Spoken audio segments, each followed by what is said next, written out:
I drove up the mountain for a long breath, unlocked my cedar lodge, and heard my fireplace crackling for them. On my armchair, my sister lounged, her husband sipping my bourbon, his family spread out like Thanksgiving. They said my timing was bad, but really, they chose the wrong house. What they didn't know, this lodge is owned by my LLC, and I work in corporate compliance. My name is Marin Vale. I'm 32 years old, and on that Friday, the only thing I wanted was the sovereign silence of the mountains. The drive up to Briar Summit was a ritual, a slow decompression from the concrete and glass pressure cooker of the city. The engine of my SUV was a low hum against the increasing quiet of the forest, a sound that usually soothed the frayed edges of my nerves. Snow began to fall as I passed the old sawmill. Not a storm, but a lazy, indecisive flurry of thick, wet flakes that splattered against the windshield like fat, white insects. The wipers worked in a slow, hypnotic rhythm, swiping away the world and revealing it again, each pass showing the pines growing denser, the shoulders of the road disappearing under a fresh coat of white. This was my escape, the one place where my title as Director of Compliance for Northcrest Materials meant nothing, where the only rules were the ones dictated by weather and wilderness. I took the final turn at Cedar Bend, the tires crunching reassuringly on the gravel hidden beneath the snow. As expected, the last bar of cell service vanished from my phone's display, plunging me into the welcome digital isolation of the summit. The lodge was just ahead, tucked into a clearing of aspens, its dark cedar logs a comforting sight against the stark white landscape. It wasn't just a house, it was a fortress of solitude I had built for myself. Legally and literally, board by painstaking board, I had designed it to be a hermetically sealed unit of peace, a place where the only voice I had to hear was my own. But peace was not waiting for me. The first sign of trespass was the gate, which I always left locked.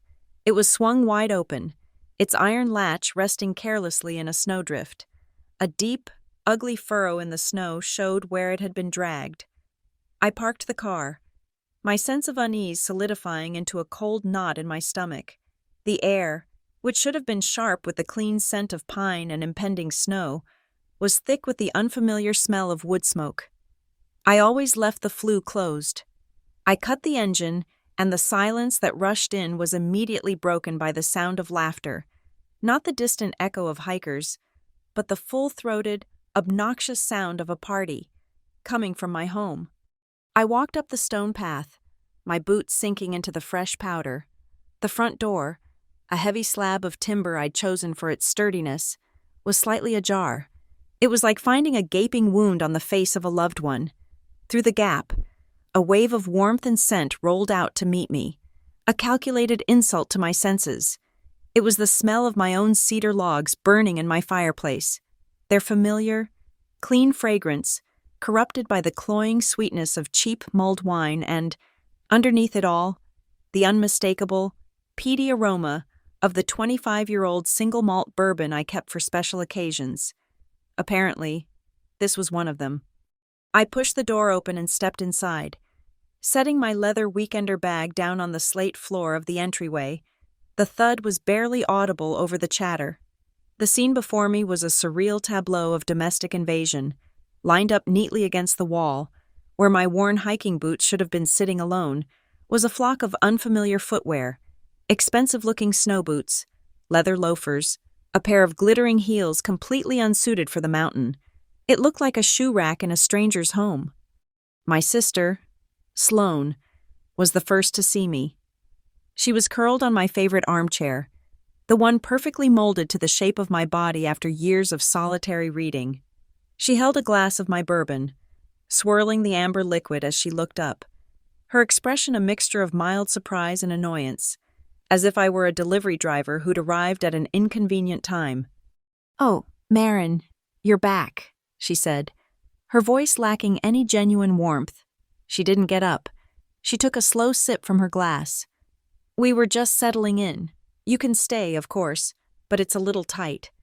Her husband, Owen, stood by the hearth, poking at the fire with my grandfather's wrought iron poker. He turned, a broad, practiced smile spreading across his face. He gestured toward me with the poker, addressing a group of older people I vaguely recognized as his parents and an aunt.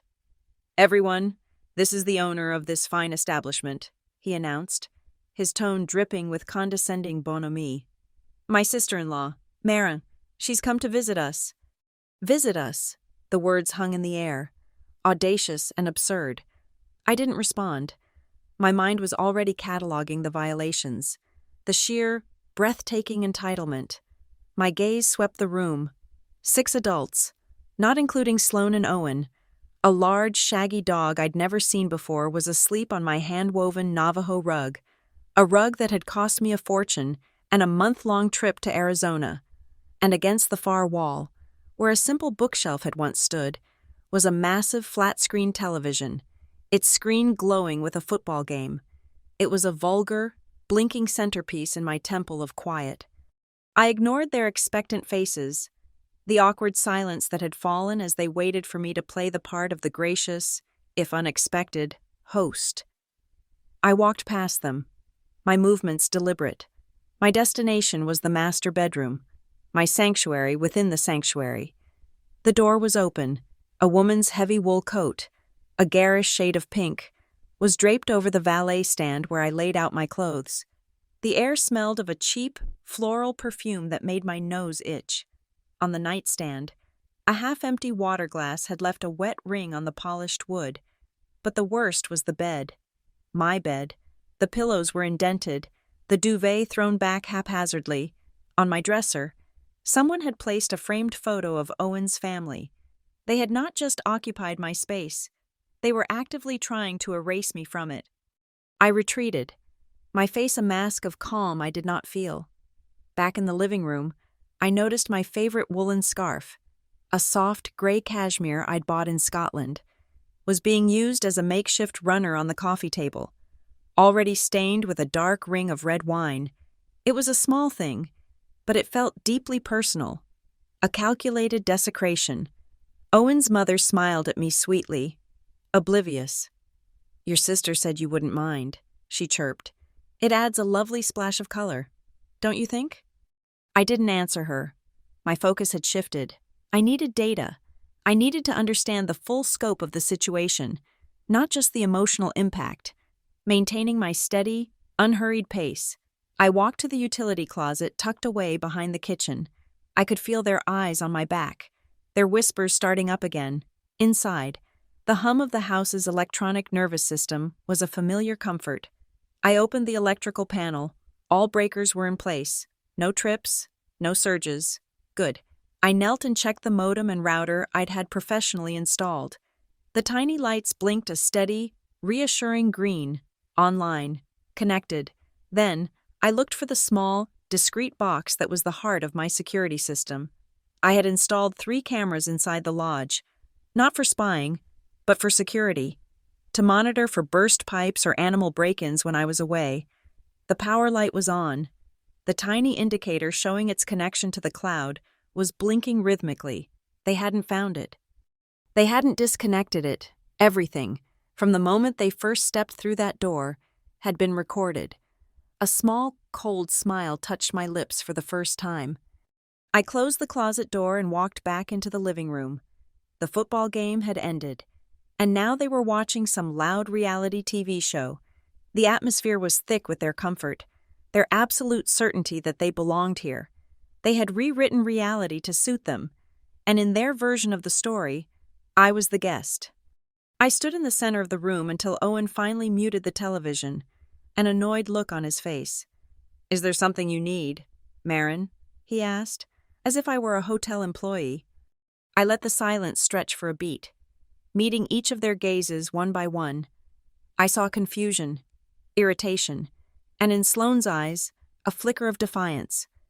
"Everyone can stay tonight," I said, my voice even and devoid of emotion. It cut through the warm, noisy air like a shard of ice. "Enjoy the fire. Enjoy the bourbon." I paused, letting them absorb it, letting them think they had won. "Tomorrow," I finished. "We talk legal." My words hung in the air, sucking the oxygen out of the room. Owen's jovial mask cracked. Sloane's defiant expression faltered, replaced by a flash of genuine anger. The in-laws looked at each other, confused. Their festive mood instantly curdled. They were trespassers, and they knew it. But my calm, procedural tone unsettled them more than shouting would have. I didn't wait for a response.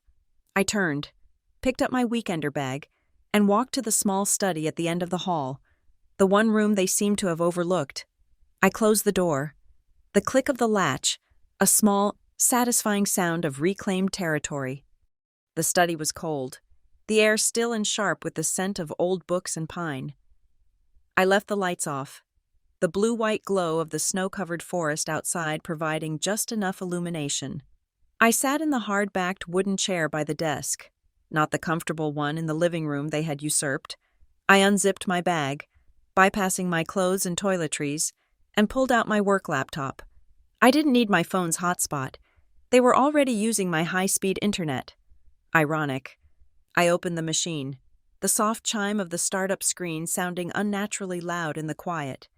I am Marin Vale, Director of Compliance at Northcrest Materials. We are not a small company. We supply the high-end, specialty building materials, reclaimed timber, custom-milled steel, sustainable composites, for the luxury resorts that litter these mountains. My job is to be the company's structural integrity. I write the policies. I investigate the breaches. I am the person who sits in cold rooms and terminates relationships based on data. I am the opposite of my sister. Where Sloane is all chaotic emotion and blurred lines, I am a creature of contracts, bylaws, and verifiable fact. This lodge, for instance, it is not my house in the way Sloane understands it. It is the sole asset of Silver Fear Retreats, LLC, a single-member limited liability company I established 2 years ago. It is a legitimate corporate entity, designed to serve as my base of operations when I conduct on-site compliance audits and vendor inspections in the Fremont Ridge region. The company pays for its upkeep, its taxes, and its insurance. It is clean. It is defensible. It is a fortress, not just of wood and stone, but of law. Owen, my brother-in-law, knows this, or he should. He is the new head of procurement at Northcrest Materials. He wasn't my choice. He was a CEO hire, brought in after a brutal round of layoffs that I had to oversee. His position gives him control over the very vendor accounts I am paid to audit. He sits at the nexus of the company's largest expenditures. My talk legal comment wasn't just about his family sleeping in my bed. It was about the new television, the unfamiliar furniture, the sheer brazen confidence of their occupation. That confidence had to be rooted in something more than Sloane's flimsy sense of familial entitlement. It was rooted in a perceived professional privilege. I logged into the Northcrest Secure Portal. My credentials give me near universal access to our procurement and financial systems. I navigated to the vendor payment ledger. I typed in the address of the lodge, 1428 Briar Summit Road. The screen populated with a list of recent transactions that made my breath catch. A new sofa, $8,000, from Ridge and Rail, a complete patio set, $12,000, from Montaigne Fixtures, the 85-inch television, $4,500, from Pineway Electronics, and the list went on. All of it had been billed directly to Northcrest Materials, using one of our primary vendor accounts. Not a personal credit card, not Owen's corporate card, a direct charge to the company, buried in the capital outlay budget for resort development. I opened my Northcrest email account. I ran a search for the lodge's address, my inbox, which I keep meticulously organized, flooded with automated confirmations, dozens of them, delivery notifications, shipping manifests, installation appointments, all addressed to Project Site L13 at 1428 Briar Summit Road. There was a soft knock on the study door before it creaked open. Sloane stood silhouetted in the hallway light. "Marin, what are you doing sitting in the dark? You're being incredibly rude. Owen's family thinks you're crazy." "This television," I said, my voice flat, not looking up from the screen. "This couch, the furniture on the deck, where did it come from?" She let out an exasperated sigh and leaned against the door frame, crossing her arms. "Oh, for God's sake, is that what this is about?" "It was a gift, Marin, from one of Owen's vendors. It's part of some internal incentive program. They were upgrading a showroom and were just going to toss it all. Owen arranged for them to send it here instead of the dump. You should be thanking him." I swiveled the laptop so she could see the screen, though I knew the column of figures was meaningless to her. "Sloan, I wrote the internal incentive and vendor gift policy for Northcrest. Section 4.1.2, subsection B. It applies to surplus materials for approved corporate project sites or charitable donations. It does not apply to furnishing a private residence. This isn't a gift. This is fraud." Her smile faltered. "Don't use that word. It's just a perk. Owen works hard. He's entitled." "He's not entitled to this," I said, closing the email program. "And he's not entitled to my house." I turned back to the desk and clicked a different icon. The live feed from my internal cameras popped up. I clicked View Recordings. The cloud archive was intact. I scrolled back 3 weeks, to the Monday after Owen had successfully closed the $10 million Aspen Peak supply contract. The footage was clear, shot in high definition. 9:14 a.m. A large delivery truck from Montaigne Fixtures reversing up my driveway. I saw the driver, a man in a red jacket, handing a clipboard to Owen. I saw Sloan, pointing, directing 2 delivery men where to place the new patio lounge chairs. 2 days later, 2:30 p.m., a van from Pineway Electronics, the new television being carefully carried through my front door. Sloan was still standing in the doorway, watching me. "Are you spying on us?" "I'm reviewing the security logs for my property," I replied, my fingers flying across the keyboard. I opened a new, encrypted document. My habit, my trade, is to chain the evidence. I began to type. Incident: unauthorized use of corporate asset and procurement fraud.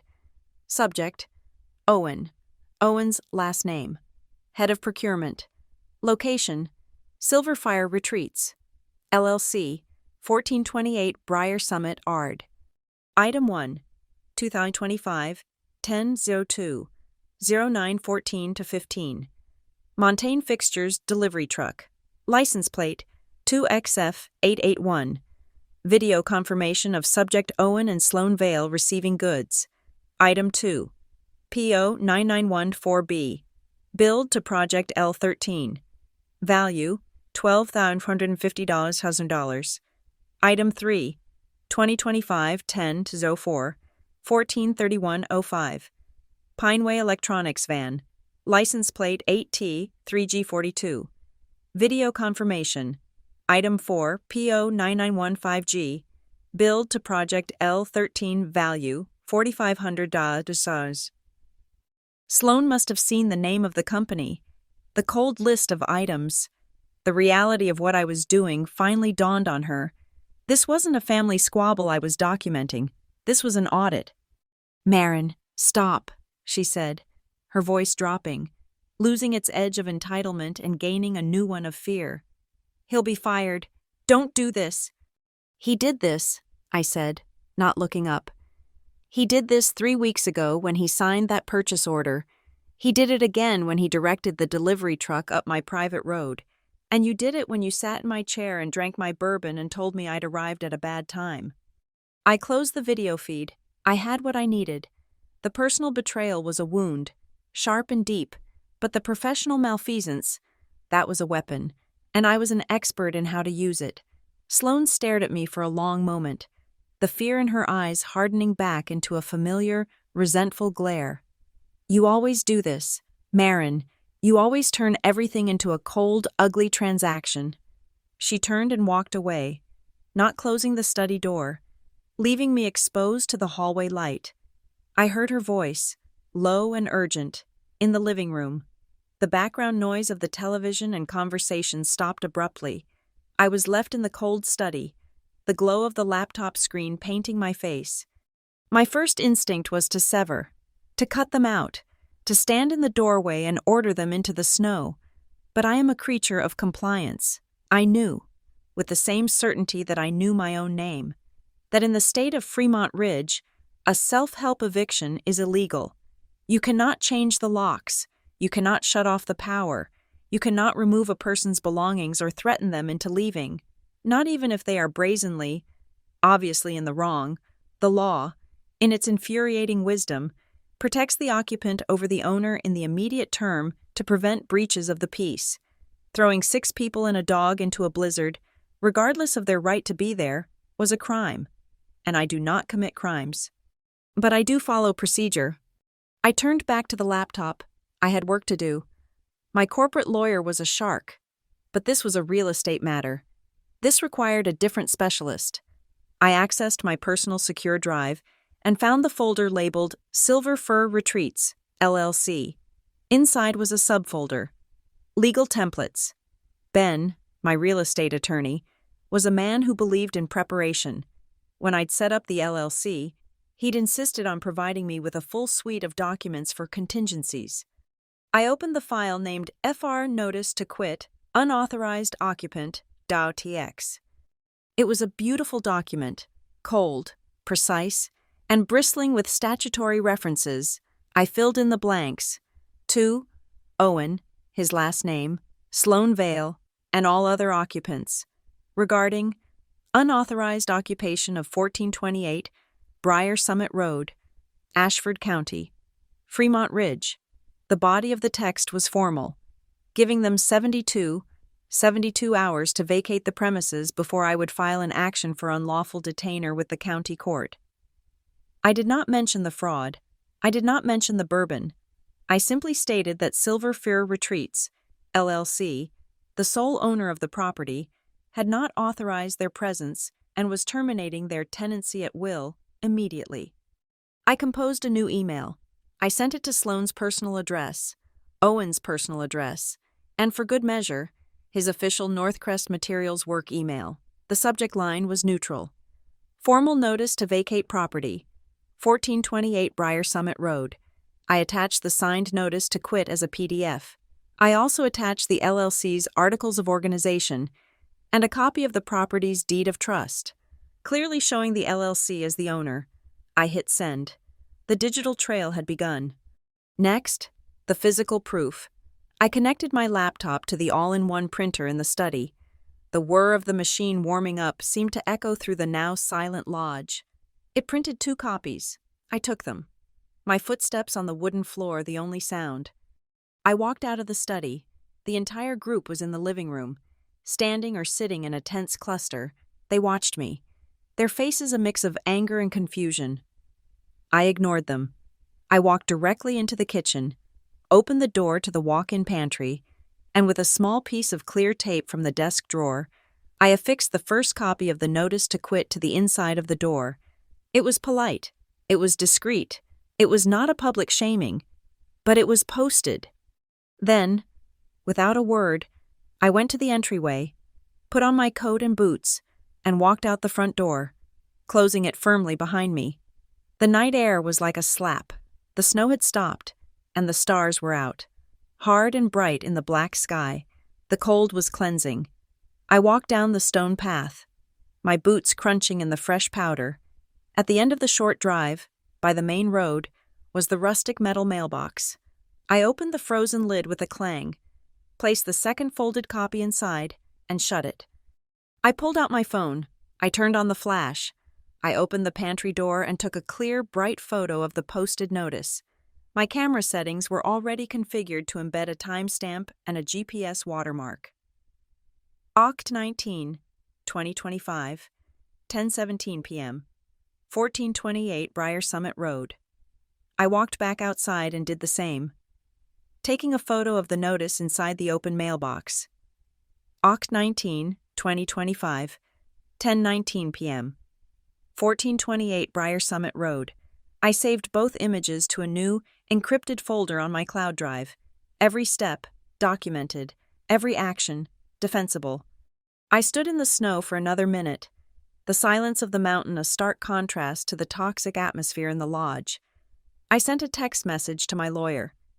Ben, apologies for the late hour. I have an unauthorized occupant situation at the Briar Summit property. I've just served a 72-hour notice to quit via email and posted notice. Please prepare an unlawful detainer filing.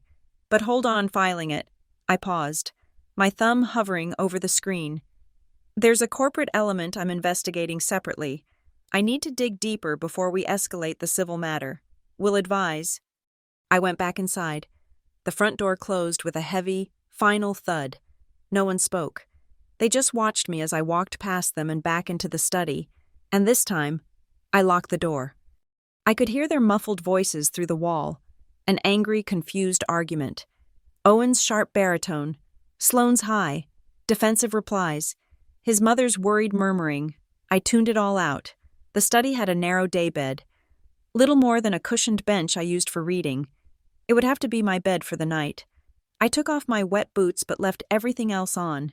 I was too cold, too tense, to get comfortable. I pulled my heavy wool coat over me like a blanket and lay down in the dark. My hand, resting on the desk beside the daybed, found the letter opener I kept there.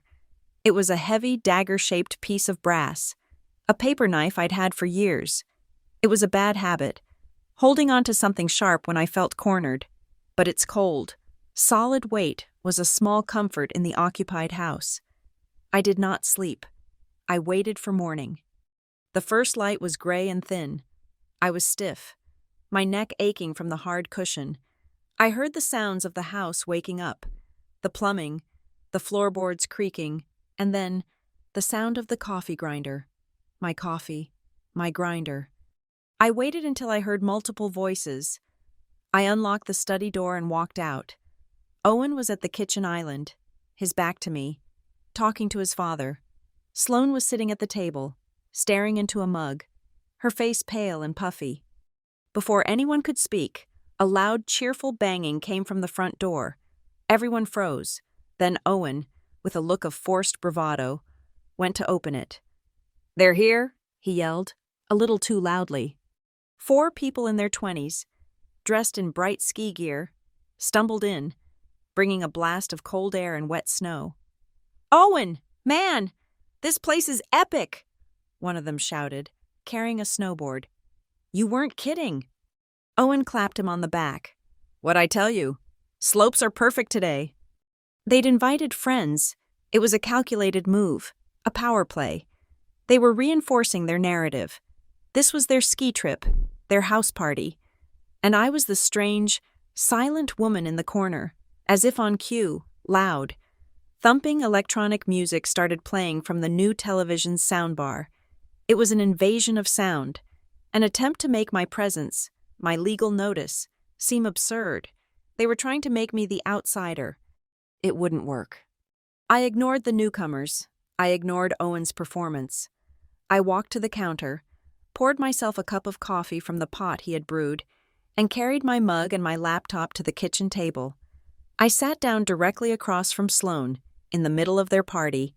They laughed and talked around me, their voices pitched just a little too high, their glances my way both frequent and fleeting. I was the ghost at their feast, a skeleton in ski gear. I opened my laptop. The music vibrated through the tabletop. But I didn't care. I opened a new, blank spreadsheet. This was my true arena. This was the game I was best at. My job, my entire career, was built on this simple skill, finding the narrative in the numbers, connecting the abstract data to the physical world. I pulled up the vendor files, the purchase orders, the shipping manifests. I opened the folder with the time-stamped delivery videos. They could have their party. They could play their music. I was busy. I was matching cash flow to tire tracks. The thumping bass line of the music was a physical, unwelcome vibration against my ribs. The ski friends laughed, a sharp, barking sound that punctuated the beat. They were oblivious, temporary allies in Owen's domestic coup. I was an island of cold focus in their sea of noise. I tuned it all out, my world shrinking to the 15-inch glowing rectangle in front of me. My spreadsheet was my scalpel. I had pulled the summary statements from our 3 primary vendors: Ridge and Rail for the indoor furniture, Montaigne Fixtures for the high-end patio sets, and Pineway Electronics for the television and audio equipment. The line items were blatant: a sofa here, a a soundbar there, but they all shared one identical, sterile identifier in the project code column, Site L13. In Northcrest's system, project codes are algorithmically generated based on GIS data and acquisition dates. L13 was not a system code. It was manual. It was a fiction, created by a human hand, designed to look just plausible enough to deflect a casual audit. I opened our internal GIS portal, the master map of every Northcrest asset, prospect, and project site. I typed Briar Summit into the search field. The map zoomed in, showing the topography of the mountain, but the land was blank. No corporate markers, no project outlines. I entered the lodge's precise address, 1428 Briar Summit Road. Result: no active projects found. Site L13 existed only on paper. It was a ghost in the machine, a shell entity Owen had built for the sole purpose of funneling corporate money. But a ghost needs an anchor. How do you authorize spending for a project that doesn't exist? You need a contract. I navigated to the procurement team's shared drive, the digital vault where all vendor agreements are stored. I searched the repository for L13. One file appeared, L13 Pilot Cabin Initiative, PDF. My fingers double-clicked. The document was a masterpiece of corporate bullshit. It described a pilot program to test new, high-altitude resilience materials, fabrics, composites, electronics, in a controlled, off-grid environment. It was plausible. It was exactly the kind of small-scale, R&D-adjacent initiative that would fly under the radar of a busy CEO. It was clever. I scrolled to the signature page. It was authorized by Owen as head of procurement, and it was countersigned by the VP of Development, Mark Jennings. My breath hitched. Mark Jennings had retired 4 months ago. I knew this for a fact. I had personally overseen his exit compliance checklist. His last day was June 30th. This contract was dated September 15th. I immediately cross-referenced our IT security logs.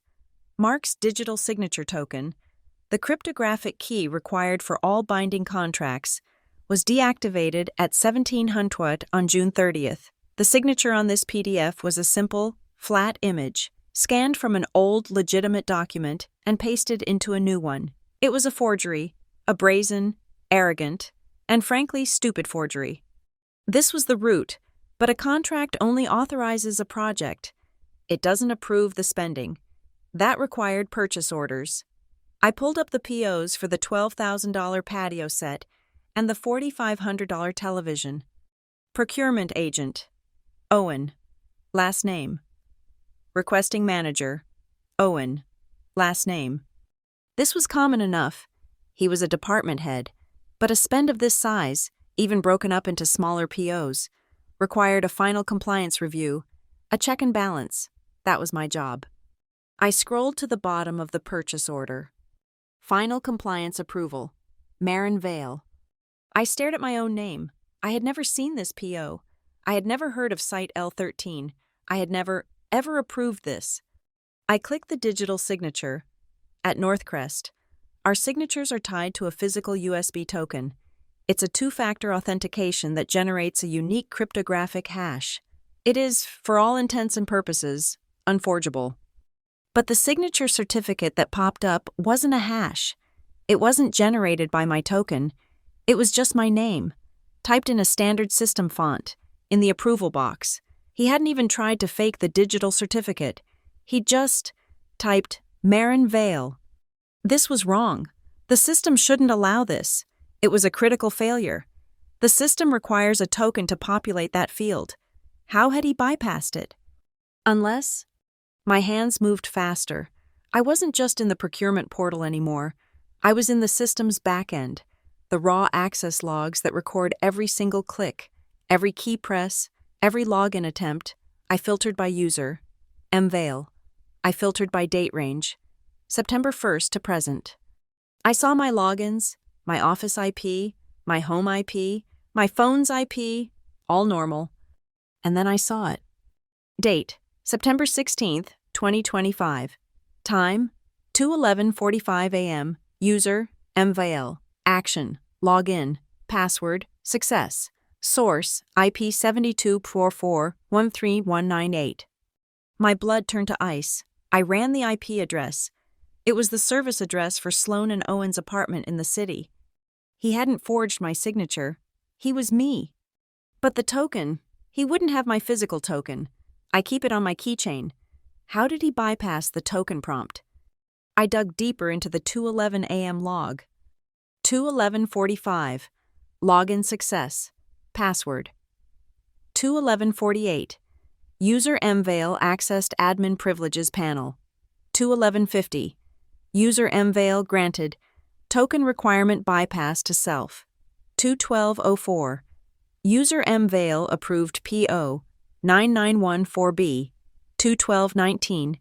User mvale approved PO. 9915G. 2:12:45. User mvale revoked token requirement bypass from self. 2:12:50. Log out. It was a devastating, beautiful, and complete chain of events. I don't have admin privileges. I'm compliance, not a T. Only a handful of people do. The head of it, the CEO, and to manage vendor portals, the head of procurement. The sequence was now lethally clear. Owen used his own admin rights to temporarily grant my user account the ability to bypass token authentication. He logged in as me, from his house, at 2 a.m., using my password. Sloan. It had to be Sloan who gave it to him. My old family and friends password. The one I'd told her years ago. A rookie mistake. Once inside, he approved his own fraudulent purchase orders as me. Then he revoked the privilege, scrubbing the most obvious evidence from my user profile. He hadn't just stolen from the company. He hadn't just forged a retired VP's signature. He had actively impersonated me, using my own digital identity as the weapon and the shield. He had made me the criminal. One of the ski friends bumped my chair, laughing as he pantomimed a fall. I didn't even look at him. My fingers were a blur. Export audit log. Raw. Export PO 991 4B with full metadata. Export PO 9915G with full metadata. Export L13 Pilot Cabin Initiative PDF. I compressed the files into a single, encrypted zip folder. I ran a command line SJ256 #check, generating a unique 40-character fingerprint for the file. This was my proof that the data was unaltered from this precise moment. I composed a new email. The recipient was Incident Reports at NorthcrestSecure.com. It's our internal, write-only, fully archived whistleblower server. An email sent there can never be recalled, modified, or deleted by anyone. Subject: Case 4409B. Potential procurement fraud. Digital impersonation. Body: attached audit file. SHA 256. E3BZAS 4298FC1 49 AFBF 4C89996FB92 427A 41E4649B934C 4YY1B7802B855. Initiating formal investigation. M. Vale. I hit send. The evidence was now logged, time-stamped, and safe. I closed the spreadsheet. I closed the portals. I shut the laptop. I stood up, as if I had cut a string. The music suddenly seemed to fade, or perhaps Owen had turned it down. The room was watching me. The ski friends looked curious. Sloan looked murderous. Owen looked pale. I walked to the study, my back to them. I pulled my phone from my pocket and found the number. It rang twice. Nora Pike. Nora, our acting CFO, was a woman who subsisted on black coffee and bad news. She liked me because I never wasted her time. Nora, it's Marin.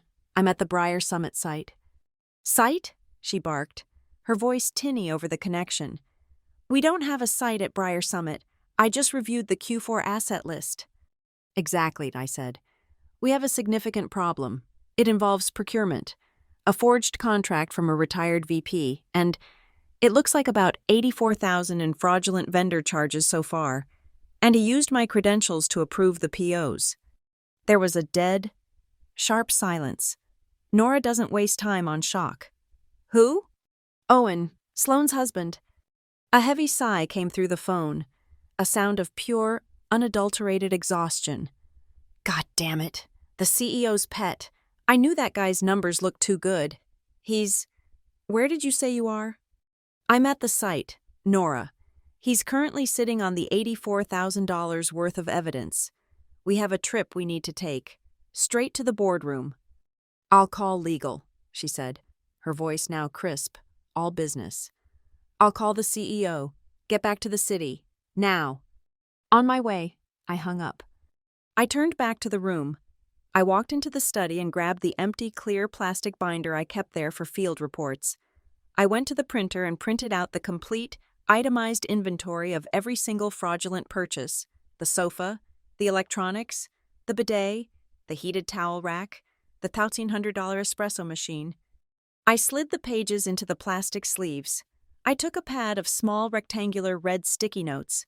With precise, angry movements, I flagged every single line item. I went to the entryway, picked up my weekender bag from the study floor, and zipped my coat. Sloane was standing by the fireplace, her arms bolted across her chest. Where are you going now? Running away? Going to sulk in the city because you're not getting your way? I walked over to her. I stopped just outside her personal space. The ski friends were quiet, watching the show. Owen, trying to look casual, was gripping the back of a chair so hard his knuckles were white. I held up the clear binder, the red flags a flurry of rectangular accusations against the white paper. I have to go to the city this afternoon, I said. I let a small, precise smile touch my lips. Urgent business at the office. I tapped the plastic cover with one fingernail. The sound was a sharp click. By dinner, I said, my voice quiet but caring. You'll have an answer. I turned, walked out the front door, and didn't look back. The crunch of my boots in the snow was the only sound. The drive down from Briar Summit was a 2-hour descent from ice and betrayal into the smoggy, familiar concrete of the city. I didn't listen to music. I just listened to the hum of the tires on the asphalt. My mind replaying the 2:11 a.m. timestamp. 2:11 a.m., the digital time of death for my relationship with my sister. At 3 p.m., I was on the 40th floor, in the main glass-walled conference room. The air was sterile, chilled to a precise 68 degrees. Outside, the city was a hazy, gray sprawl. Inside, the atmosphere was electric with controlled crisis. Richard Sterling, our CEO, sat at the head of the table, his face a thundercloud. He was a man who hated, loathed, being blindsided, and he had personally championed Owen. Nora Pike, our acting CFO, sat to his right, a stack of printouts already in front of her. To his left was Arthur Vance, our general counsel, his wire-rimmed glasses perched on his nose, his expression one of neutral, predatory interest. And then there was me. I stood at the head of the table, my laptop connected to the 90-inch display. The clear binder with the red sticky notes sat in front of me, a physical prop for a digital execution. Thank you for your time, I said, my voice flat, devoid of the morning's tension. This was not family. This was a proceeding. At approximately 9:15 this morning, I began a preliminary audit based on physical irregularities I discovered at the Silver Fir Retreats LLC property. What I found is a multi-layered procurement fraud scheme. I clicked the first slide. It was a high-resolution photo I'd taken that morning of the living room, cluttered with Owen's ski friends, the massive TV glowing on the wall. This, I said, is Project Site L13. As you can see, it is a fully and newly furnished private residence. Richard's face tightened. Go on. I moved to the next slide, a timeline. This began on September 15th. With the creation of this document, I displayed the L13 Pilot Cabin Initiative, PDF. This purports to be a research initiative. It was used to create the project code that authorized the spend. I zoomed in on the signature block. As you can see, it's signed by Mark Jennings. Mark's been in Costa Rica for 4 months, Nora said, her voice dry. Correct, I said. His digital token was deactivated on June 30th. This is a simple image file. Paste it onto the document. It's a forgery. I clicked again. The purchase orders appeared on screen. Ridge and Rail, Montaigne Fixtures, Pineway Electronics, totaling $84,112.50. All POs were submitted by Owen, I continued, and as you can see, the final compliance approval was me. Richard's head snapped toward me. You approve this? No, I said. I brought up the final, damning slide, the access log. On September 16th, at 2:11:45 a.m., a user logged into the system as M. Vale from this IP address. I displayed the IP, alongside a screenshot of the public registration. Registered to Owen and Sloan Vale, 745 Watermere Drive, Apt 212, my sister's apartment. I walked them through it, step by step. The granting of the token bypass, the 2 approvals, the revoking of the bypass, a 5-minute digital assassination. I finished by playing a 30-second, silent clip from the lodge's security feed. Owen, in a Northcrest branded puffer jacket, directing the Montaigne Fixtures delivery men where to place the $12,000 patio set. The room was silent. Nora Pike was the first to speak. She leaned forward, her eyes fixed on the timeline. The forgery is sloppy, the impersonation is arrogant, but the system, where did the approval chain break? Marin? How could he grant a token waiver to your account? This was the question I expected. This was the part that implicated the entire system. He used his own privileges, I said. When we did the layoffs in July, we had to consolidate roles. The new head of procurement role, the one Owen holds, was granted temporary admin-level privileges to manage vendor portal transitions during the staffing gap. The privilege was never revoked. He had the keys to the kingdom. He just needed a password to the right door. My password, which I assume my sister provided. Richard Sterling swore, a low, sharp word that cut through the sterile air. He looked at me, his anger now mixed with a cold. Corporate calculation. He had put Owen in that chair. Arthur Vance, the general counsel, finally spoke. He tapped his pen on his leather notepad. This is clean. Marin, exceptionally clean. It's fraud, wire fraud, embezzlement, and conspiracy to defraud. It's a dozen different felonies. But, he said, adjusting his glasses, there is the matter of the family complication. He looked at me, not with sympathy, but with professional curiosity. You are serving your own sister an eviction notice from your own property, which is also the scene of the crime. The optics are messy. The optics are irrelevant. Arthur, I said, meeting his gaze, my relationship with Sloan is a personal matter. The $84,000 fraud is a corporate one. The unauthorized occupation of an LLC asset is a civil one. We handle them on parallel tracks. We do not conflate them. We handle the civil matter with the law. I gestured to the screen. And we handle the corporate matter with policy. There will be no emotional, middle-of-the-night evictions. There will be no corporate overreach. We will follow the unlawful detainer process, and we will follow our own internal HR process. By the book, no exceptions. My lack of emotion seemed to settle them. I wasn't a woman betrayed. I was a director of compliance, presenting a finding. Richard Sterling slammed his palm flat on the table. The sound was a dull thud. He's finished. Nora, I want his access cut. Now. Not in an hour. Now. Nora was already on her laptop. It is on standby. Suspend all accounts. Email. Building access. Procurement portals. Corporate cards. All of it, Richard commanded. Arthur, what's our play? Immediate suspension, pending termination, Arthur said smoothly.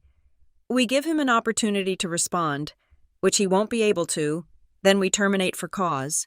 We send a demand letter for full restitution, plus damages. If he refuses, we forward the file to the district attorney. Do it, Richard said. He looked at me. Marin, what about the vendors? I was already typing. I'm sending a formal notice to all 3 vendors right now. I hit send on an email I had pre-drafted. It's a freeze. Freeze all deliveries and pending orders associated with Project L13. This project code is unauthorized and under active investigation. All associated POs are voided. Await further instruction from Northcrest Legal. Richard nodded, his focus shifting. He picked up his desk phone and buzzed his executive assistant. Get me HR, now. He covered the receiver. We'll have the suspension letter drafted and ready. He'll be met at the elevator tomorrow morning. He'll be given a scheduled time to return his laptop, his keys, and his ID, and he'll be escorted from the building. We'll send the demand for the return of company property to his home address. The machine was moving. The gears were turning, cold and fast. They were all doing their jobs. Now, for the final piece of mine. I waited for Richard to finish the call with HR. He hung up, his face still grim. "Richard," I said. He looked at me, the annoyance and embarrassment still radiating from him. "What else?" "They are still in the lodge," I said. "They are surrounded by $84,000 worth of our property. My civil notice expires tomorrow night. When they refuse to leave, and they will, I'll file the unlawful detainer. The court will issue a writ of possession. The Ashford County Sheriff will execute it." "And?" Richard said, impatient. "And I don't want that property damaged, lost, or held hostage," I said. "I'm requesting authorization to have 2 members of our corporate security team, in plain clothes, on site as a civil standby.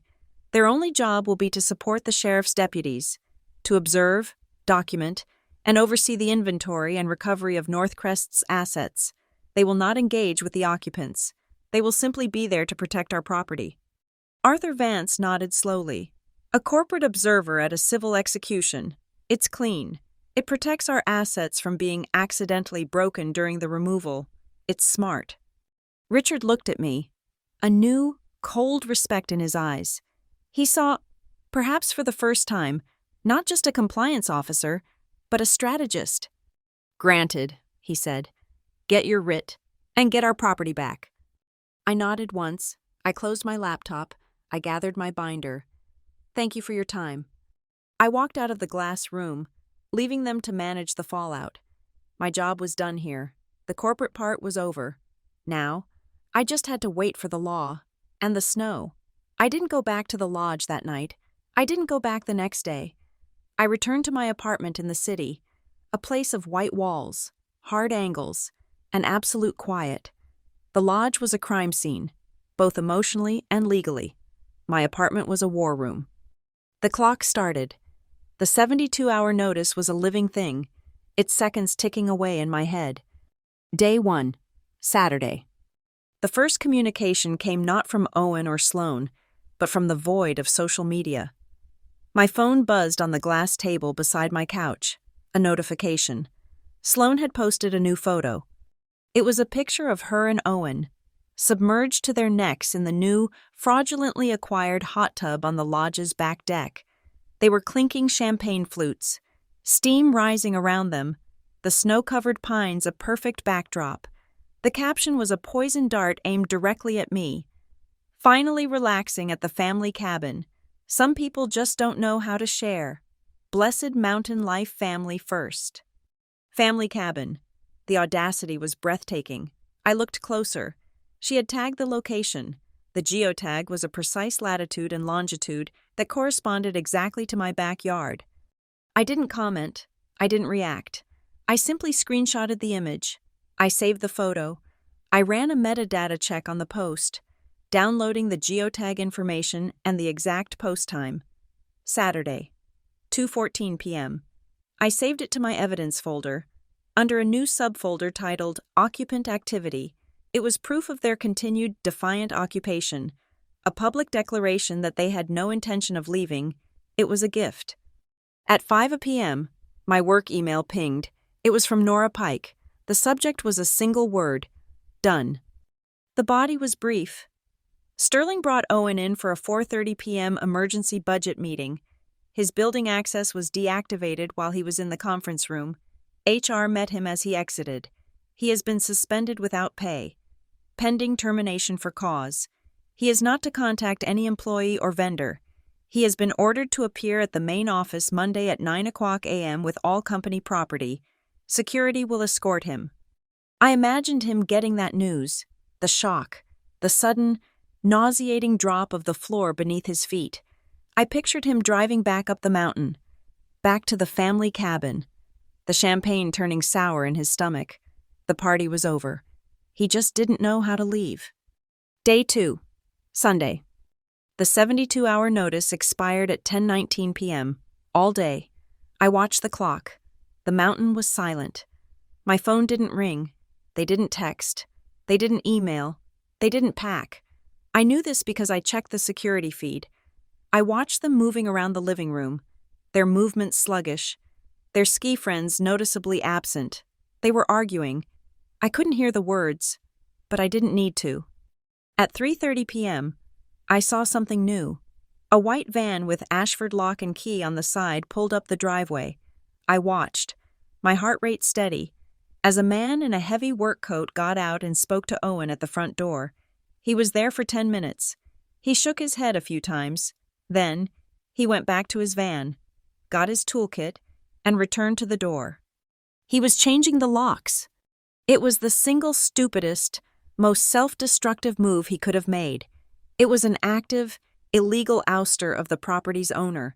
It was a violation of the terms of the notice. It was, in legal terms, a very bad fact for him. I let him finish. I watched the locksmith hand Owen a new set of keys and drive away. Then, I picked up my phone. I didn't call the police. I didn't call my lawyer. I called my own locksmith. Bill, a grizzled old-timer who had installed the original high-security locks on the lodge. "Bill, it's Marin Vale," I said, my voice casual. "Ms. Vale, haven't heard from you. Hope the tumblers are treating you well up on the summit." "They are. Bill, I have a hypothetical legal question for you. I'm helping a friend. If, say, she had people staying at her property and she served them a formal notice to leave, could they legally change the locks before she files with the court?" Bill let out a dry, barking laugh. "Jesus, no. That's a textbook illegal lockout. Doesn't matter if they're a tenant or a squatter. You can't change the locks on an occupied residence unless you are the legal owner. And even then, if you're trying to evict someone, you don't touch a damn thing until the sheriff tells you to. That's a good way to get sued into the ground, or arrested. You tell your friend to call the cops." That's exactly what I needed to know. "Bill, thank you for the advice." I hung up. I typed a summary of my call with Bill, dated and timed, and emailed it to myself and my lawyer, Ben, documenting bad faith actions by occupant. My next call was to Summit Storage Solutions.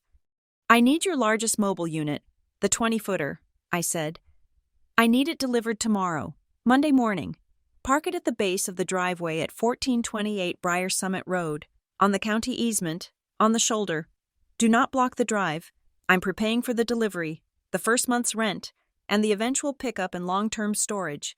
Bill it to Silver Fir Retreats, LLC." I paid the invoice on the spot. It was a practical, procedural step. When the sheriff came, their personal property would have a clean, dry, secure place to go. I was not a monster. I was just organized. Day 3, Monday. At 9:05 a.m., my lawyer filed the unlawful detainer action with the Ashford County Court. Now we waited. The law, unlike a digital transaction, moves at a human pace. The weather, however, was accelerating. A new squall was moving in from the north. The forecast, which had been for light flurries, was now a winter storm warning. Heavy accumulation, high winds, ice.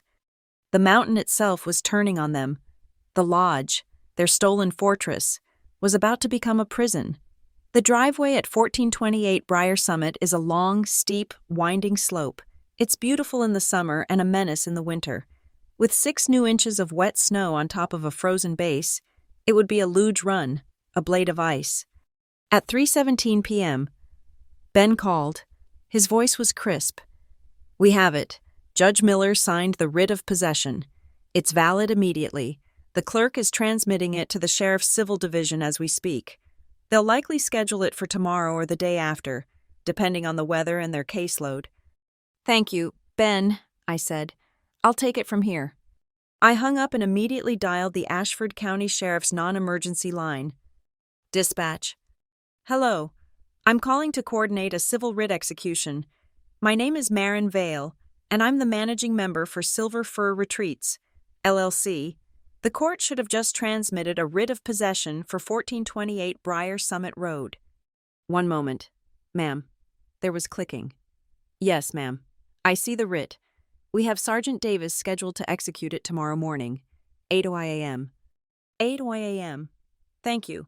I will be on site as the legal representative to retake possession," I said. "Understood, ma'am. Please be advised. With the current storm, our deputy may be delayed. That road up there is treacherous." "I'm aware," I said. "I'll make sure the path is clear." I hung up. One last call. "Briar Summit Plowing." "Yeah?" "I need a full plow and sand service for 1428 Briar Summit Road. The entire driveway. From the road to the house." "Lady, it's dumping up there. That's a $300 emergency run, and I can't even get to it till dawn." "I don't need it at dawn," I said. "I need it completely clear and sanded by 7 a.m., not 7:01. I will pay you $500. There was a pause. "For $500, I'll have it clean enough to eat off of 7 a.m. I hung up. All the pieces were set. The corporate suspension, the legal writ, the physical removal, the logistics. I drove up the mountain as the storm hit, the snow swirling in my headlights. I didn't go to the lodge. I checked into a clean, anonymous motel in the town of Ashford, at the base of the summit. I sat on the hard bed, my work bag at my feet. The room was cold, the heater rattling weakly. I unpacked the small, electric kettle I always travel with and a tin of high-grade, dark Belgian chocolate shavings. I boiled the water. I poured it over the chocolate, stirring slowly. It wasn't sweet. It was 80% cacao, dark and smoky. I sipped it, the warmth spreading through my chest, but it did nothing to thaw the ice inside. Revenge doesn't taste sweet. It tastes of iron and soot and bitter chocolate. It's the taste of an equation being solved, and tomorrow, at 8 a.m., my equation would be balanced. I didn't stay at the motel. I couldn't. With the writ of possession secured and the sheriff's arrival imminent, I couldn't risk them destroying the property out of spite. They had already proven themselves criminals. Vandalism was the logical next step. At 7 p.m. on Monday night, I left the anonymous warmth of the motel room and drove my SUV back up the mountain. The storm was in full, howling force, a horizontal wall of white that the headlights barely penetrated. The plow service I'd hired wasn't due for another 12 hours, and the steep, winding driveway was exactly as I'd pictured, a solid, untouched sheet of ice and snow. It was impassable by vehicle. I parked at the bottom of the slope, near the dark, metal shadow of the mobile storage unit I'd had delivered. It sat on the shoulder like a patient. Steel coffin. I zipped my coat to my chin, pulled up my hood, and began to walk. The climb was brutal. The wind tore at me, trying to push me back down the slope. Snow driving like needles, stinging any exposed skin. Each step was a battle, my boots sinking, then slipping on the ice beneath. By the time I reached the front porch, I was a creature of ice, my hair frozen stiff, my lungs burning. They had changed the lock on the front door, as I'd seen on the camera. A new, cheap, shiny brass knob, an amateur's defense. I didn't even bother with it. I walked around the side, to the heavy-duty service door by the kitchen, the one Bill had installed for me years ago, the one they had overlooked. My original key slid into the frozen deadbolt. It turned with a heavy, grinding clack. I entered my house through the pantry, stomping the ice from my boots onto the slate floor. The sound was loud in the sudden, warm quiet. I walked into the great room. They were all there. Sloan, Owen, and his parents, clustered around the roaring fireplace, their faces lit by the flames and the blue glow of the massive, stolen television. The shaggy dog lifted its head from the hearthrug, looked at me, and gave a single, lazy thump of its tail. He seemed to be the only one not surprised. The atmosphere was thick with stale air, fear, and the smell of their dinner. Owen was pacing, his phone pressed to his ear, his voice a low, angry murmur. "What do you mean? You can't file an emergency injunction? It's the house." He saw me. His face, already pale, turned ashen. He hung up. Sloane was on my armchair, curled up, her expression sullen. I walked past them, picked up the remote from the coffee table, my coffee table, now scarred with white condensation rings, and clicked off the television. The sudden silence was a physical thing, broken only by the howl of the wind outside and the pop and hiss of my seasoned oak logs burning in my fireplace. "We need to talk," I said. I unzipped my damp coat. Underneath, I was wearing my work clothes. I placed the clear plastic binder I'd brought from the city on the table, the one with the red sticky notes. It landed with a flat, definitive sound. "I am here to give you one last opportunity to leave on your own terms," I said. My voice was calm, conversational. This was not a family fight. This was a final settlement offer. "You can't be here," Owen said, trying to find his footing. We have rights." "No, but you don't," I said. I tapped the binder. "Let's be very clear about what is happening. You are not at the family cabin. You are unauthorized occupants in a corporate asset owned by Silver Fir Retreats, LLC, my company. You are trespassers, and you," I looked at Owen, "are a suspended employee who committed felony fraud." Sloane let out a short, bitter laugh. It was a sound like breaking glass. "Stop it, Marin. Just stop with the LLC and the corporate crap. It's a house. We are family." She was still trying to use that word as a shield. I looked at her, my sister, her face puffy and defiant, and I felt nothing. Just the cold, clean click of a lock disengaging. "Family doesn't use my Northcrest credentials at 2:11 in the morning to bypass security tokens. Sloane." The color vanished from her face. She looked at Owen, a quick, sick glance of shared guilt. She had given him the password. I knew it. I don't know what you're talking about," she whispered. "Don't you?" Owen stood up, trying to physically dominate the space. "This is insane. You're blowing this up. It's a misunderstanding. It's just some furniture. Marin, a few damn chairs." "A few chairs," I repeated. I opened the binder. I didn't bother with the IP logs or the forged contract. That was for the district attorney. This was for them. I slid a printed photo across the table, a high-definition still from my security camera. Owen, smiling, signing the delivery manifest for the Montaigne Fixtures truck. "Is this hot tub a chair, Owen?" I asked. I turned the page. The geotagged, time-stamped screenshot of Sloane's social media post. Family cabin? I turned the final page to the master invoice I had printed in the city, the itemized list. The 6-person acrylic tub, the 85-inch television and sound system, the professional-grade espresso machine, the heated towel racks, the patio heaters, the bidet. I ran my finger down the final, circled number. "The total you billed to my company, using my forged approval, isn't a few chairs. It is $84,112. Owen's mother gasped, her hand flying to her chest. "Owen, you stole it?" Owen ignored her. He was staring at me, his face a mask of pure, undiluted hatred.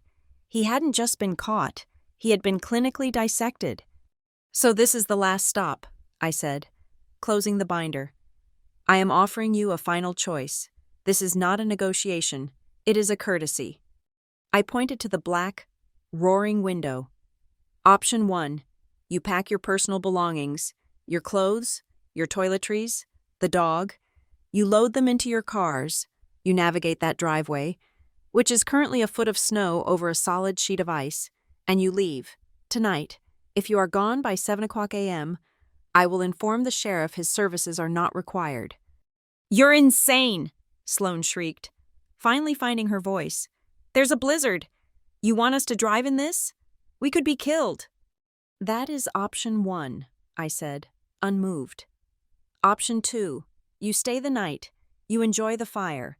At 8 o'clock a.m., Sergeant Davis of the Ashford County Sheriff's Office will arrive.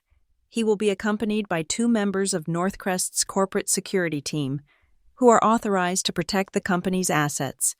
The sergeant will present you with a legal writ of possession. You will then be given 10 minutes to gather your essential personal items.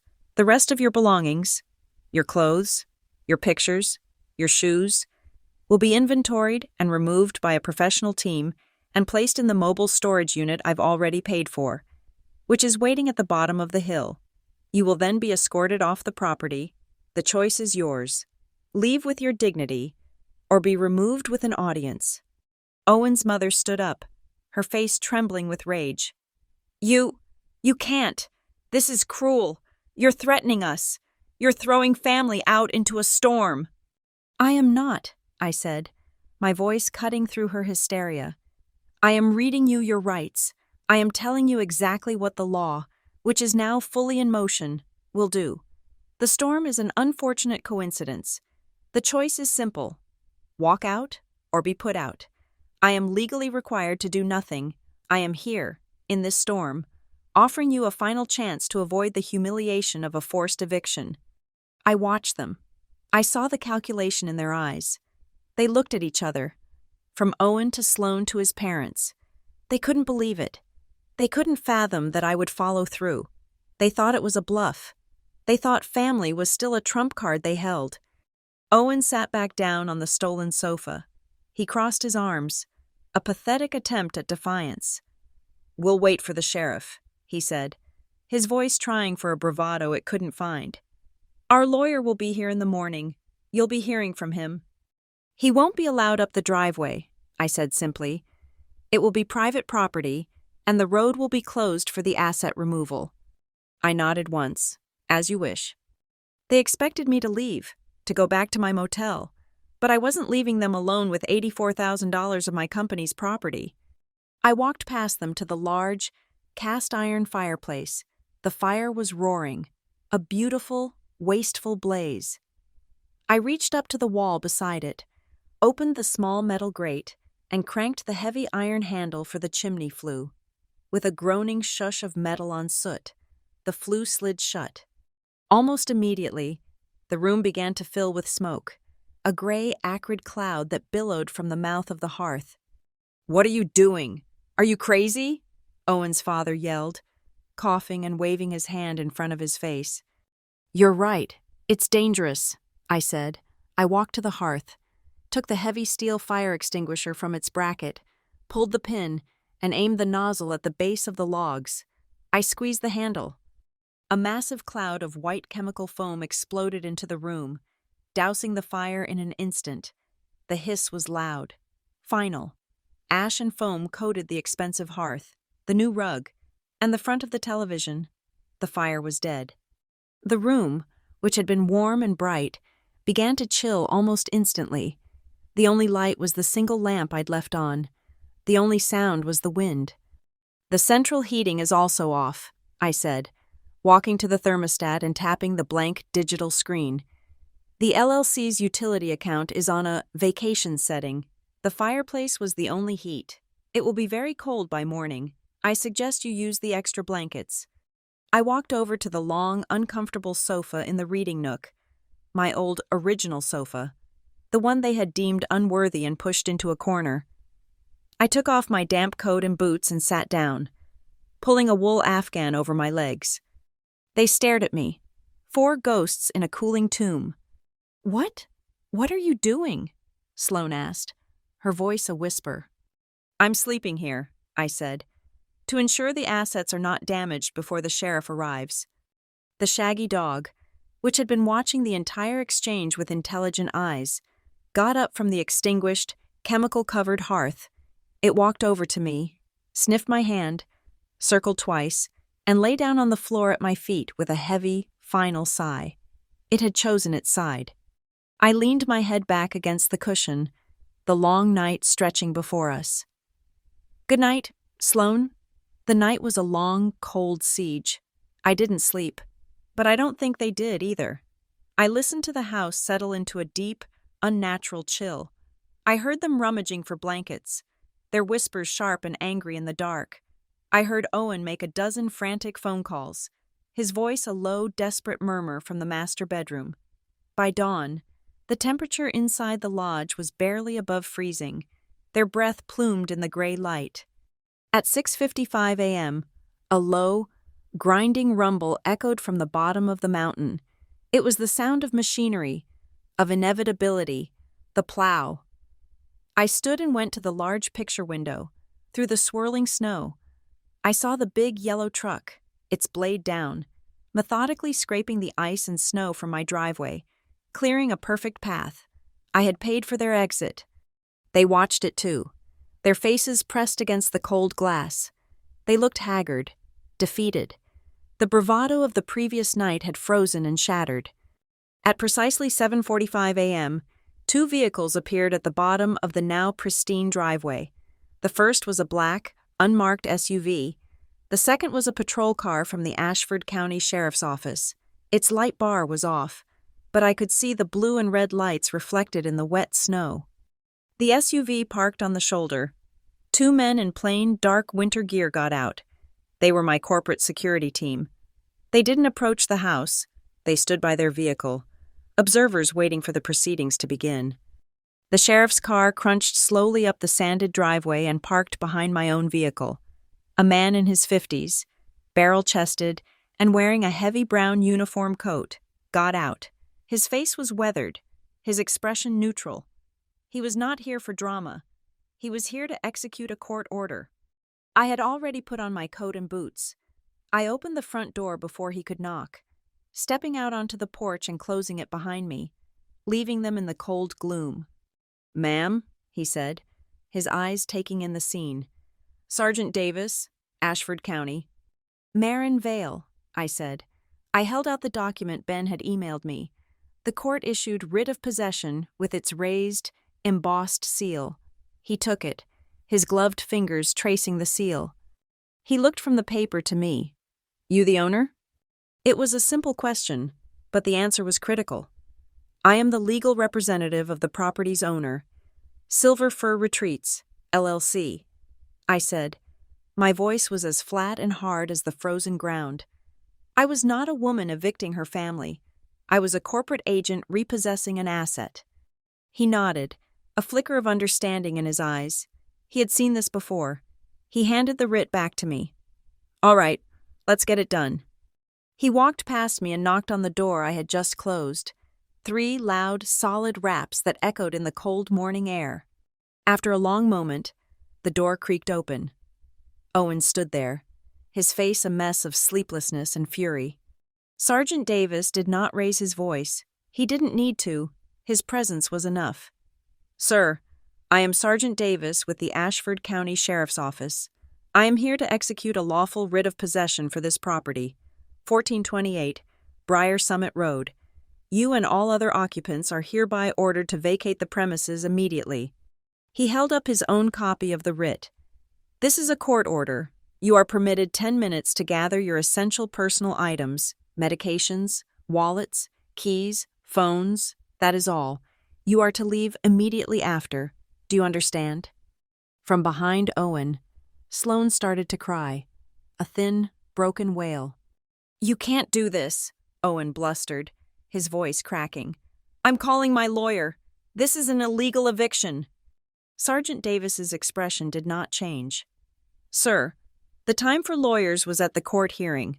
This is no longer a dispute. This is an enforcement action. Your 10 minutes has started. You can call your lawyer from the bottom of the hill." He stepped aside. The message was clear. The house was no longer theirs to defend. The next 10 minutes were a blur of pathetic, frantic chaos. Owen's parents, looking stunned and ancient, fumbled with their suitcases. Owen was on his phone, shouting at a lawyer who was clearly telling him what the sergeant already had, and Sloane. Sloane just sat on the arm of the stolen sofa, weeping into her hands, making no move to pack anything. While they scrambled, my security team walked calmly up the driveway. They nodded at the sergeant and then at me. One held a tablet, the other a clipboard. I handed him the printed, itemized list of Northcrest property. "The inventory is all on the main floor and the back deck," I said. "Check serial numbers where possible. Document the condition of each item with photos." "Understood, Ms. Vale," the man said. They entered the house, moving with a quiet, professional purpose that was a stark contrast to the family's panic. They ignored the occupants completely. One started on the back deck, photographing the hot tub. The other began in the living room, flipping over the television to find the serial number plate, his voice a low monotone as he read it out. "Samsung, model QN85, serial number." The mobile storage unit was pulled up the driveway by a tow truck, its large metal door rattling open. I had provided what they had not: a plan. On the porch, I had stacked a dozen clean, flat-packed cardboard boxes and 2 new rolls of packing tape. I did not want them to lose their personal belongings. I did not want their family photos or winter clothes thrown into the snow. This was about procedure, not punishment. Humiliation was merely a byproduct of their own choices. "Time's up," Sergeant Davis said, his voice cutting through the noise. "Everybody out." Owen's father helped his mother, who was now openly sobbing. Down the porch steps, Owen followed, still on his phone, a defeated slump to his shoulders. Sloane was the last. Sergeant Davis had to gently, but firmly, guide her by the elbow toward the door. She wouldn't look at me. She just stared at the foam and ash-covered fireplace, her face a mask of disbelief.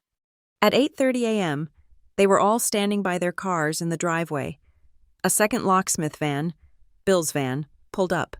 While Sergeant Davis stood witness, Bill efficiently drilled out the cheap lock Owen had installed and replaced it with a new, high-security deadbolt. The entire process took less than 5 minutes. He handed me 2 new, freshly cut keys. Their silver gleam was bright in the morning light. The house was mine again. Sergeant Davis tipped his hat. "We're clear here, ma'am. They'll be on their way." He got in his car and drove back down the mountain. The security team finished their inventory and loaded the last of their camera bags into their SUV. The lead agent handed me the tablet. "All major assets accounted for. Ms. Vale, we documented some minor cosmetic damage to the coffee table and the hearth. It's all in the report." "Thank you," I said. "You're dismissed." They left without another word. It was just us now. Me and them, my sister, her husband, his parents. 4 people standing in the cold beside their cars, surrounded by a life they had tried to steal. I walked down the porch steps. I approached Sloane. She was shivering, wrapped in a thin jacket, her eyes red and empty. I held out a plain white envelope. "Sloane." She flinched but didn't look at me. "This is an invoice for the damages to the lodge," I said, my voice quiet. "The locksmith, the cleaning for the fire extinguisher foam, the rings on the table. It also includes a proposed 12-month repayment plan for the personal items you charged to the Northcrest account that the company will not be repossessing, bedding, kitchen supplies, things of that nature." I paused. Underneath that is a final offer, a way to handle this without involving the district attorney for your part in it. It's the only one you will get. She stared at the envelope in my hand as if it were a snake. She saw the lines of text, the numbers, the finality, and she made her choice. She turned away from me, got into the passenger seat of Owen's car, and slammed the door. She didn't take the envelope. I didn't force it. I simply stood there, holding it, as they started their cars and drove, one by one, down my perfectly clear, perfectly sanded driveway, and out of my life, the same afternoon, at 4:00 p.m. I was back in the glass-walled conference room on the 40th floor. The storm that had buried the mountain was just a gray, sullen sky over the city. The atmosphere inside was colder than the air outside. This was not an investigation. It was a sentencing. Owen sat on one side of the long, polished table. He had changed into a suit, a pathetic attempt to armor himself in professionalism. His face was blotchy, his eyes hollow. He was alone, His lawyer had advised him that his presence was required, but that the company would not permit outside counsel at an internal disciplinary hearing. On the other side of the table sat Arthur Vance, our general counsel, representing the company's legal interests. Richard Sterling, the CEO, sat at the head, his face an impassive mask of stone. Nora Pike was beside him, her laptop open. I sat at the opposite end of the table from the CEO, an observer. My part in the investigation was over. Now I was just a witness to the consequences. Nora began, her voice crisp and devoid of any emotion. She was not speaking to Owen, but to the record. This meeting has been convened to review the findings of Internal Audit Case 4409B. The subject is Owen, his last name, head of procurement. The findings, substantiated by digital logs, vendor invoices, and property security footage, are as follows. She read from her screen, a clinical recitation of his professional suicide. 1. Fraudulent authorization. The creation of an unsanctioned project site, L13, using a forged contract bearing the signature of a retired executive. 2. Misappropriation of corporate assets. The procurement of $84,112.50 worth of goods and services for personal use, billed directly to the company. 3. Digital impersonation and breach of security protocol. The unauthorized use of another employee's credentials, specifically those of Director Marin Vale, to bypass compliance checks and approve fraudulent purchase orders. She closed her laptop. The soft click echoed in the silent room. The investigation is complete. The findings are conclusive. Richard Sterling turned his gaze to Owen. It was the first time he had looked at him. Owen, do you have anything to say in response to these findings? This was his moment, his chance to confess, to apologize, to beg. He did none of those things. He chose to attack. He looked past the CEO, past Nora, his eyes locking on me. "This is a setup," he said, his voice shaking with a pathetic, manufactured rage. "This is a personal vendetta, and you're all letting her get away with it." Arthur Vance raised an eyebrow. "A vendetta, Mr. Last name?" "Yes," Owen spat, leaning forward. "That lodge, Silver Fir Retreats, that's her personal vacation home. It's not a corporate asset. She's the one misusing the system, using an LLC as a tax shelter for her private getaway. She saw a chance to get some free upgrades for her house, and now she's framing me to cover her tracks." He was gambling. It was a wild, desperate Hail Mary of a lie. But for a split second, it hung in the air. He was trying to muddy the waters, to create a narrative of a family squabble, of a she said, he said, that might give him some leverage. I did not react. I simply reached down to the briefcase at my feet and pulled out 2 documents. I slid them across the polished table. They stopped directly in front of Richard Sterling. "The first document," I said, my voice calm, "is the Articles of Organization for Silver Fir Retreats, LLC, filed with the state 2 years ago. As you can see, it is a legitimate corporate entity." I tapped the second document. "The second is the Site Use Agreement, executed between Northcrest Materials and Silver Fir Retreats on March 1st of last year.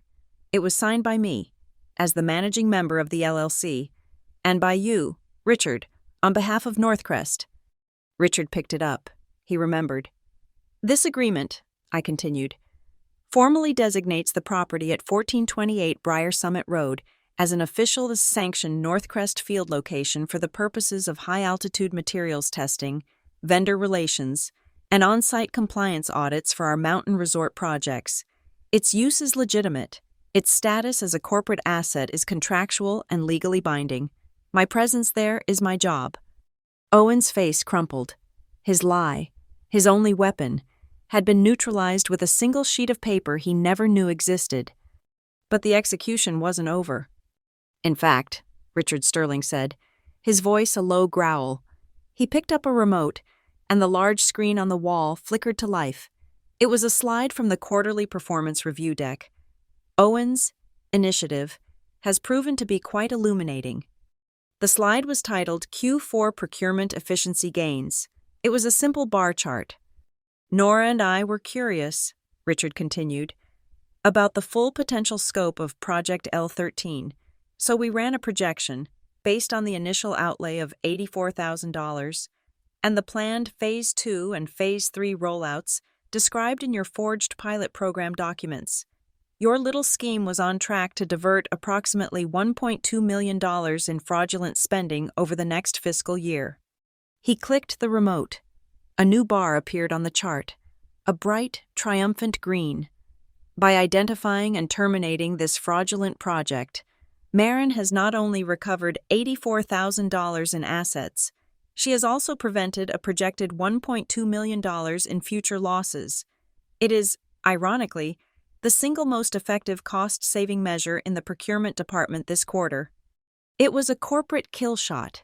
He hadn't just been caught stealing, he had been exposed as the architect of a far larger crime, and I had been reframed from the victim of his impersonation into the hero of the company's bottom line. Richard Sterling turned off the screen. The room went quiet again. He folded his hands on the table. The board has reviewed the findings. Your employment with Northcrest Materials is terminated, for cause, effective immediately. Arthur Vance slid a single sheet of paper across the table to Owen. That is a restitution agreement.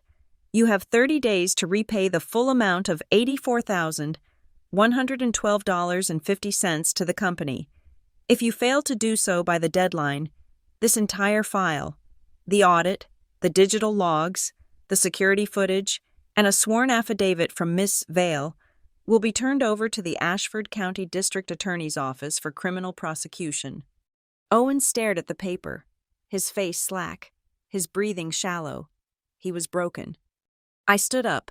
I placed my copies of the documents back into my briefcase and snapped it shut. That concludes the corporate matter, I said to the room at large. I turned and walked to the glass door. My footsteps were the only sound. As I pulled the heavy door open, I glanced back. Owen was still sitting there, a man in a suit, alone at a very large table, with a very large bill. The CEO and CFO were already talking about something else, their voices low. He had already ceased to exist for them. The glass door swung shut behind me with a soft, final hush. The professional part was over. The neat, clean, corporate lines had been drawn, and the consequences delivered. But as I stood in the hallway, the sterile quiet of the 40th floor around me, I still held the white envelope from that morning, the one with the invoice for the damages, the repayment plan for my sister, and the final personal offer I had made to her. The corporate door had closed, but the family wound was still wide open, and that was a battle with no boardroom and no clear rules of engagement. The sun was a smear of bruised orange and purple behind the jagged peaks of Briar Summit by the time I returned. The drive up the mountain was the opposite of my descent into the city. Where that had been a journey into conflict, this was a slow ascent into silence. The newly plowed driveway was a clean black scar on the white landscape, a path cleared not just of snow, but of chaos. I parked the SUV in its usual spot. The air was thin and bitingly cold, so pure it felt scoured. In my gloved hand, the new set of keys felt solid, heavy, their sharp, unworn edges a testament to the day's events. I walked up the stone path, my boots making the only sound, a soft, satisfying crunch on the sanded surface. I slid the key into the new lock. It turned with a smooth, precise click, the sound of security, the sound of ownership. The lodge was frigid, the cold inside deeper and more still than the cold outside. It smelled of chemicals and stale, panicked air. The great room was a landscape of absence. The massive television was gone, leaving a pale rectangle on the wall and a tangle of useless cables on the floor. The new sofa and armchair were gone, and in their place, my old, comfortable furniture looked small and lonely. The hearth was a disaster, a white, chemical-dusted mess of ash and half-burnt logs. This was not a home yet. It was a space that had been resecured, but not reclaimed. That required a different kind of work. I didn't take off my coat. I went to the hearth first. With the steel shovel and a bucket, I methodically cleared out the disgusting, foam-caked mess. I swept the stone clean. I went out to the woodpile, my arms aching as I carried in a load of dry, seasoned oak. I laid the kindling, built the structure, and with a single match, I lit the fire. It took a moment, the small flames struggling in the cold, dense air. Then a flicker, a catch, a low, hungry whoosh as the fire took hold. Next, I found my gray cashmere scarf. It was on the floor, kicked under the coffee table, a crumpled, wine-stained casualty. I picked it up. It felt limp and violated. I didn't clean it. I simply walked over to the small, wrought iron hook by the door. Its hook, the place it had lived for years. And I hung it up. It hung crookedly, a wounded thing. But it was home. I filled the kettle with water and put it on the stove to boil for cocoa. The familiar ritual, a small anchor in the strangeness. As the water began to heat, my phone buzzed on the kitchen counter. The sound was an intrusion, a message from the world I had just expelled. I picked it up. It was a text from a number I didn't recognize, but I knew who it was. There was no greeting, no explanation, no apology, just 4 words. I've started paying. It was Sloane. She hadn't taken the envelope, but Owen must have told her about the restitution. This wasn't a peace offering. It wasn't the beginning of a reconciliation. It was a transaction. It was the first installment on a debt, both financial and moral. It was the sterile, contractual end to whatever had remained between us. I didn't reply. I deleted the message and blocked the number. The kettle whistled. I made my cocoa. The dark, bitter chocolate, a familiar comfort. Cradling the warm mug in my hands, I began to walk through my house. It was a patrol, an inspection. I was counting the scars. The white water rings on the coffee table, a permanent constellation of their carelessness. The deep scratch in the hardwood floor near the door, where the delivery men had dragged the new sofa. The small chip in the paint on the doorframe. In the master bedroom, the air still held the faint, sweet, cloying ghost of Owen's mother's perfume. Each small imperfection was a line in the story of their occupation. It was a diary I had not written, but now had to read. They had left their marks, their fingerprints of entitlement, on my sanctuary, and I would have to live with them, or sand them down, or paint them over. The shaggy dog was gone. The house was utterly silent, devoid of the small sounds of another living creature, the click of nails on the floor, the soft sigh of sleep. I went to the back door and opened it. A wave of Arctic air rushed in, smelling of pine and snow and wildness. The forest was returning, far off, in the darkness. I heard the faint, delicate snap of a twig, a deer, moving through the deep powder. The sound was clean. It was right. I closed the door and walked to the large picture window in the great room. The fire was strong now, casting a warm, flickering, golden light that pushed back the deep blues of the encroaching night. I looked down the long, dark slope of the driveway. I pictured them there, just that morning, standing in the freezing wind in their inadequate coats, watching as their stolen kingdom was dismantled. I imagined their shock, their humiliation, the slow, dawning horror that the rules they thought they could ignore were, in fact, real and unbreakable. A sense of satisfaction? No, it wasn't that simple. A grim, quiet sense of rightness, of an equation finally balanced. I looked at the fire, now blooming into a confident, steady blaze. I watched the hypnotic dance of the flames, and I said it out loud, a whisper to the silent, empty room. This isn't a victory, just order. The fire crackled, a warm and living sound. The old house seemed to settle around me, letting out a long, slow breath it had been holding for 3 weeks. The logs shifted, sending a shower of bright, beautiful sparks up the newly cleaned chimney. The light filled the room. The shadows retreated. The quiet was complete. The house was home again. Thank you so much for listening to my story. It means the world to me. I'm so curious to know where you're listening from today. So please drop a comment below, and let's connect and share our thoughts.